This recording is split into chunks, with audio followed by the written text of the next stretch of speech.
Hello everyone, welcome back to our YouTube channel CS Sansar and this is CS Stuti Mahajan. As we all know, इस बार जब हम लोग 20 अप्रैल को GST के returns file कर रहे थे, 20 अप्रैल को हम कौन से रिटर्न फाइल कर रहे थे? जीएसटी या 3B, कौन से मंथ की? मार्च 2023 की। तो जब हम उसकी जीएसटी या 3B 20th को लास्ट डेट के ऊपर जब हम फाइल कर रहे थे तो हमें पोर्टल के अंदर बहुत ज्यादा दिक्कत आई। एटलीस्ट 12 बजे के बाद जो साइट थी बिल्कुल ही काम करना बंद कर दिया उसने। बहुत स्लोली चल रही थी, कितनी बारी हमें लॉगआउट करना पड़ा, लॉग इन करना पड़ा। तो उसी को लेके एक एडवाइजरी आई है जिसको अभी हम डिस्कस करेंगे।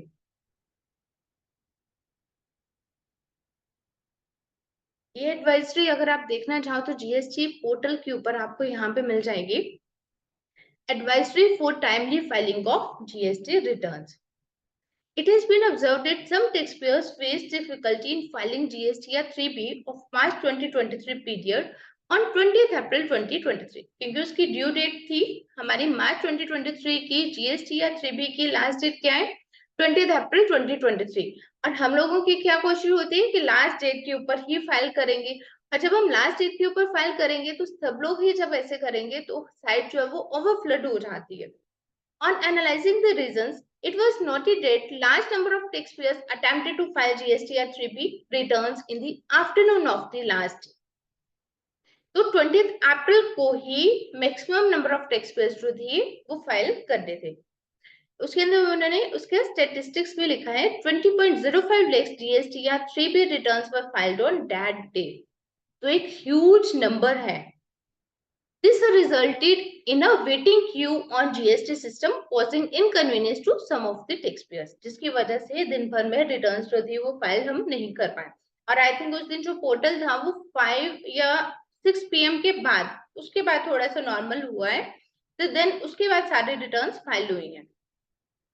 Around 45% of the returns filed on 20th April 2023 were either nil returns। अच्छा, उसके अंदर भी उसने क्या बोला है कि जितनी भी आप लोगों ने 20.05 लाख रिटर्न्स आपने फाइल की, उसके अंदर जो 45% रिटर्न्स थी वो कौन सी थी? Nil. No tax liability, no ITC availment. ठीक है, ना तो उन्होंने कोई टैक्स लायबिलिटी पे करनी थी और ना ही उसके अंदर कोई आईटीसी को अवेल करना था। और सच रिटर्न्स में no tax was paid in cash, कोई टैक्स की पेमेंट भी नहीं थी। These returns could easily have been filed earlier। तो डिपार्टमेंट का क्या कहना है कि जो नील के रिटर्न्स है, ठीक है, जिसके ऊपर तो आप लोगों ने वर्किंग करनी है, टैक्स लायबिलिटी क्रिएट करनी है, कितनी टैक्स लायबिलिटी बन रही है आपको, क्योंकि फंड्स अरेंज करने हैं टैक्स की पेमेंट करने के लिए, या फिर आपको आईटीसी बिल करना है, उस रिटर्न के लिए तो आप लोग जा रहे हो लास्ट डेट के ऊपर। लेकिन अगर आपको पता है कि आपकी कोई टैक्स लायबिलिटी नहीं है, कोई आईटीसी नहीं है, आपको नील के रिटर्न फाइल करनी है, तो उस रिटर्न को तो आप पहले ड्यू डेट से पहले फाइल कर सकते हैं। Further, it is also suggested that taxpayers may use SMS filing option to file nil returns। अगर आपको nil के रिटर्न फाइल करनी है तो वो कह रहे हैं कि उसके लिए SMS फाइलिंग ऑप्शन को आप यूज करो, as it would be quicker and a more convenient way to file nil returns। Means वो कह रहे हैं अगर तो आपको nil के रिटर्न फाइल करनी है तो nil के रिटर्न फाइल करने के लिए आप SMS ऑप्शन को यूज करें, एंड सेकेंडली आप उसे ड्यू डेट तक वेट नहीं करें, ड्यू डेट से पहले ही उसको फाइल कर दें। And will also help to reduce queue on the GST system। उससे क्या होगा? लेट सपोज उन्होंने बोला 45%, अगर ये 45% लोगों ने पहले पे कर दिया होता, पहले अपने रिटर्न फाइल कर दी होती, तो उस दिन सिर्फ जितना उसने नंबर बताया उसका 55% ही रह जाता। Taxpayers are therefore advised to file their form GST या 3B well in advance to avoid last year rush। तो उसके लिए उन्होंने क्या बोला है, क्योंकि उस दिन इसका मतलब कि हम सब लोगों ने अगर वो फेस की है तो वहां से वो सारा डिपार्टमेंट के पास यहाँ है कि उस दिन काफी प्रॉब्लम आई है। जब वो प्रॉब्लम आई है तो उन्होंने एडवाइजरी इशू कर दी, एडवाइजरी इशू किया और आप लोगों के लिए ही एडवाइजरी इशू किया। उन्होंने अपनी रिटर्न की डेट को एक्सटेंड नहीं किया, आप लोगों के लिए एडवाइजरी इशू कर दी है कि ड्यू डेट से पहले आप लोगों को अपनी रिटर्न जो है फाइल कर देनी चाहिए, ताकि पूरा का पूरा पोर्टल के ऊपर रश ना हो उस दिन। It has also been observed that some taxpayers are uploading large number of invoices। तो उसके अंदर उन्होंने क्या बोला है कि लास्ट डेट को ही आप क्या कर रही हो, बहुत ज्यादा इनवॉइसेस को वहां पर अपलोड कर रही हो of the past period in one GSTR 1 on the due date of filing. Due date of filing GSTR 1 के ऊपर भी इसी तरह से, क्योंकि आपको इनवॉइस जो अपलोड करने, तो आप क्या कर रही हो, लास्ट डेट के ऊपर अपलोड कर रही हो। Taxpayers are advised to inculcate a month-wise return filing discipline for all the B2B invoices for the month and avoid reporting invoices of the past period in one go। तो उसके अंदर उन्होंने क्या बोला है कि 1 मंथ मंथली बेसिस के ऊपर आप अपने जीएसटी या 1 जो है वो फाइल करते जाएं. As such behavior can adversely impact the queue waiting time on the GST system. It can thus be seen that with better planning of return filing, the difficulty faced by the taxpayers due to last-minute rush can be avoided and would be of help to fellow taxpayers as well.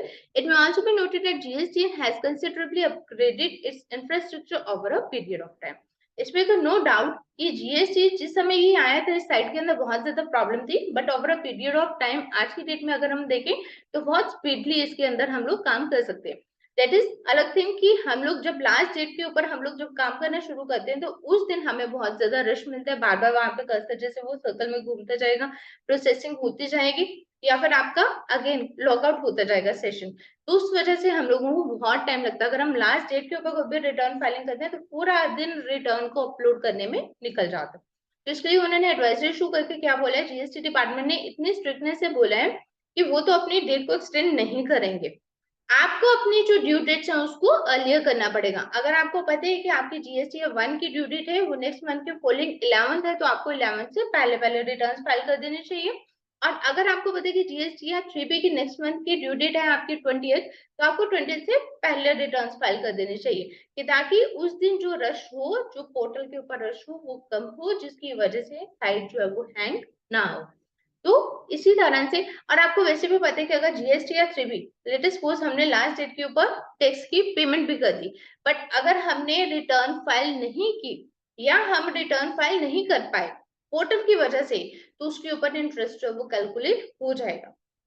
आपको interest आया, आपने 20th को tax की payment कर दी, जो भी आपका GST बना आपने उसकी टैक्स की पेमेंट कर दी, बट क्योंकि आपके रिटर्न अपलोड नहीं हो पाई, चाहे वो पोर्टल की गलती थी चाहे वो आपकी गलती थी, तो उसकी वजह से आपको इंटरेस्ट भी लगेगा और लेट फाइलिंग तो वहां पे लगेगी कि जितने भी दिन की आपकी लेट फाइलिंग रहेगी, 1 दिन या 2 दिन, वो तो आपकी लगेगी, लेकिन साथ ही साथ आपका जो इंटरेस्ट है वो भी कैलकुलेट होगा. तो इसलिए हम लोग वैसे ही एडवाइस करते हैं कि जब भी आपके रिटर्न हो उसको 2 दिन मार्जिन के ऊपर लेके हमेशा चलो, कि 2 दिन पहले उसको फाइल कर लो, कभी सैटरडे संडे आ जाते हैं या फिर किसी समय आपको कोई खुद का भी कोई पर्सनल काम कोई पड़ सकता है. So this is all for the day. Thank you for watching this video. Please subscribe to our YouTube channel CS Ansar. Thank you.